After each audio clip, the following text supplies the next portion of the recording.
조금 아까 조금 이렇게 가슴이 아팠었거든요. 기도하기 전에. 아니, 나오기 전에. 근데 제가 해나 전사님의 기도를 받았는데 싹 나버렸어요. 예, 가슴이 답답하고 조여들었는데 싹 풀려버렸어요.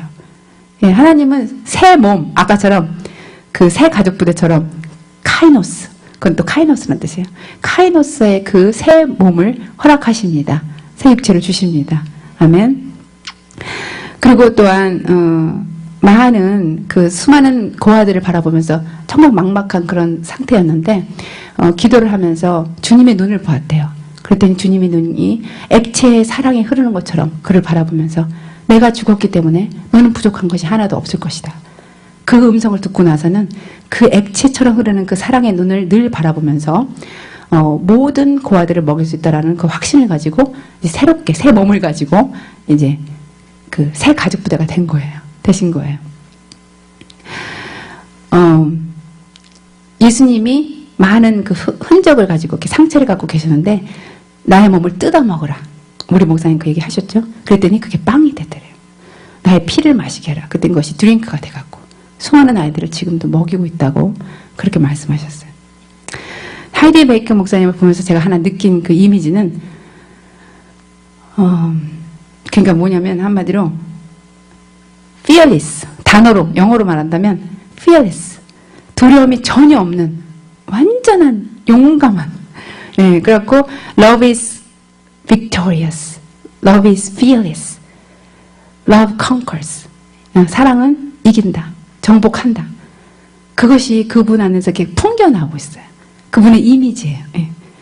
여러분, 많은 상황에 우리가 압도당하잖아요. 여러분, 조금만 우리의 상황이 흔들려도 우리는 압도당하잖아요.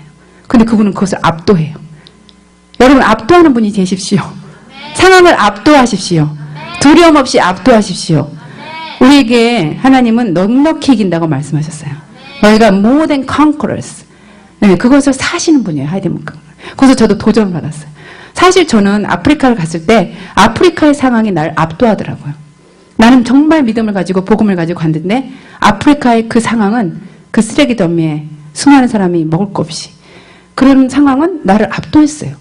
그런데 이분을 볼 때 물론 이분도 지쳤었지만 이분을 딱 보니까 이분은 압도하시는 분이에요.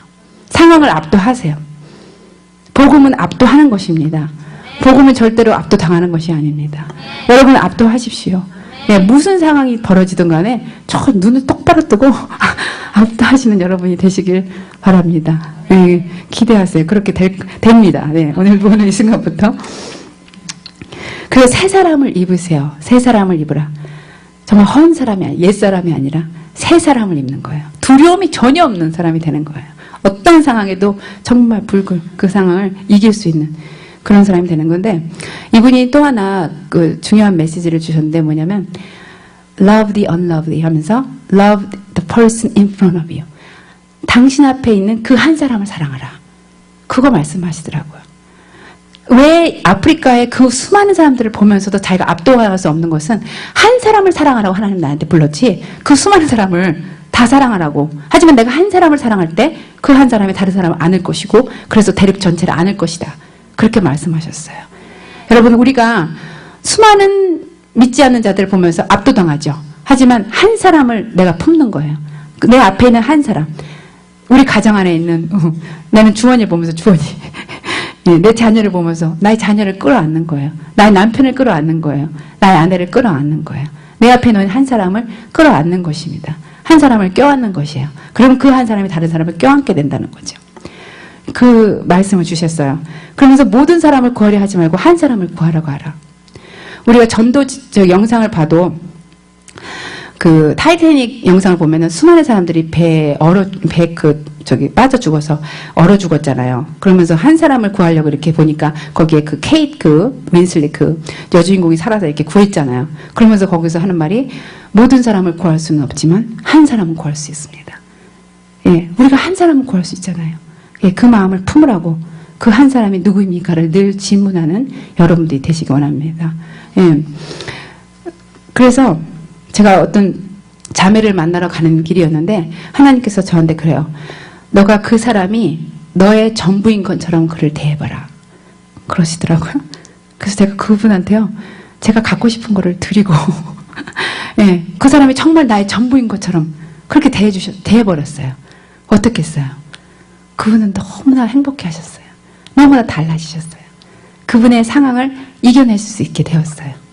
예, 여러분, 하나님은 그렇게 말씀하시는 분이에요. 너 앞에 있는 한 사람을 너의 전부인 것처럼 그렇게 대해줘라. 왜냐면 하나님이 나 한 사람을 그냥 지나치지 않으셨거든요. 하나님이 내게 오셔서 꼭 내가 그분의 전부인 것처럼 그렇게 날 대해주셨거든요. 그렇기 때문에 나도 그렇게 할 수가 있는 거예요.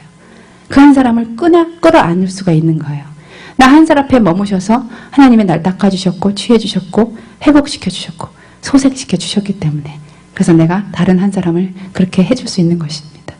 아멘. 그래서 사랑은 뭔가 추상적인 것이 아니라 어떤 형태가 있는 것으로 그 사람을 깨닫는 거예요. 그 사람을 안아주고 아무 표현도 안 하는 것이 아니라 표현해내는 거죠. 왜냐하면 하나님이 사랑을 너무 하는데 표현을 안 해버렸어.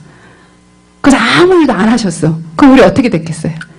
우리는 죽음 가운데 신음하며 그냥 eternally damn 할까?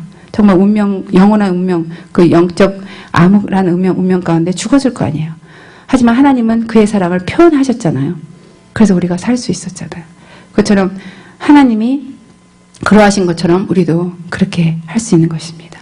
유대인들의 실수가 뭐냐면 자신들이 특권 계층인 것을 알았고 선민 사상을 갖고 있었지만 자신들이 열방의 빛이 될 것을 몰랐습니다.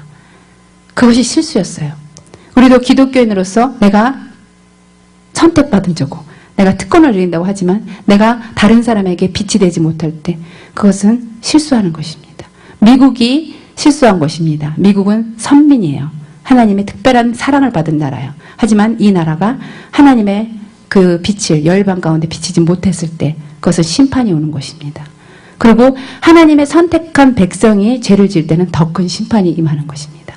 그것이 이스라엘의 역사고 미국도 그렇게 될 것입니다. 그래서 우리는 그것을 레슨을 받고 우리가 진짜 불림받은 자로서 어떠한 삶을 살아야 될 것인지 늘 깨어있는 자가 되어야 됩니다. 아멘. 그래서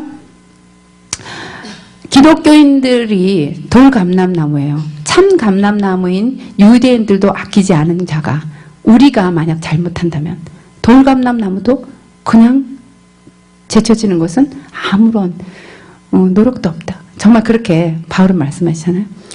우리의 부르심 받은 것을 늘 특권인 것을 감사하면서 그것을 그 역할을 감당해내는 우리들이 되어야 됩니다. 근데 신부의 세대가 필요한 것은요. 지금 우리가 이제 이스라엘을 위해서 기도하겠지만 유대인이 예수님을 이 땅에 탄생시키기 위해서 혈족으로서 자신의 그 역할을 감당했을 때 유대인인 나라의 이스라엘이 AD 50년에 예루살렘 성전이 무너지면서 돌 하나도 남지 아니하고 완전히 사라져버리잖아요. 그리고서는 1948년이 되어서 나라가 성립이 되는데 그 수많은 고난과 박해 가운데 그 홀로코스트를 겪으면서 그 나라가 재건되는 것입니다. 근데 많은 사람들이 신학자들과 역사자들이 말하는 것은 인류는 출산을 향해서 가고 있다. 출산은 1기, 2기, 3기가 있는데 1기는 예수님 때고 2기는 이제 유대인이 이스라엘을 재건할 때고 그때 많은 박해가 있었잖아요. 많은 그 학살이 있었잖아요. 그런데 이제 3기가 오는데 그것은 대환란의 때라는 거죠. 근데 여러분 아기 낳으신 분 알겠지만 3기가 제일 아픕니다. 예, 그때가 가장 큰 출혈이 있는 때예요. 그러한 환난의 때가 우리에게 다가오고 있다는 거죠. 그렇다면 그것을 준비할 수 있는 사람은 무엇인가? 신부밖에 없다는 거죠. 신부의 세대가 일어나야만 그 환난을 통과하게 되고 그 환난을 이겨낼 수 있는 그런 자들이 일어나게 될 것입니다. 그래서 우리의 신부의 영을 부어달라고 그렇게 기도하는 것입니다. 신부로서만 그 모든 환난을 통해서 결정체처럼 남는 자가 되지 그 환난을 오버컴할 수 없을 것입니다. 배교하는 자가 일어날 것입니다. 그래서 우리가 그것을 준비하는 자로서 하나님께서 우리를 불러주셨습니다. 이번에 제가 하이데베크 목사님 그 집회 때 3번 안수를 받게 되는 특권을 누렸어요. 근데 제 안에 어떤 마음이 늘 있었냐면은 주님, 성령님이 마리아에게 성령을 부어주셔서 오버섀도우 해갖고 예수님을 잉태한 것처럼 내 안에도 우리 모두 이런 사람들이죠.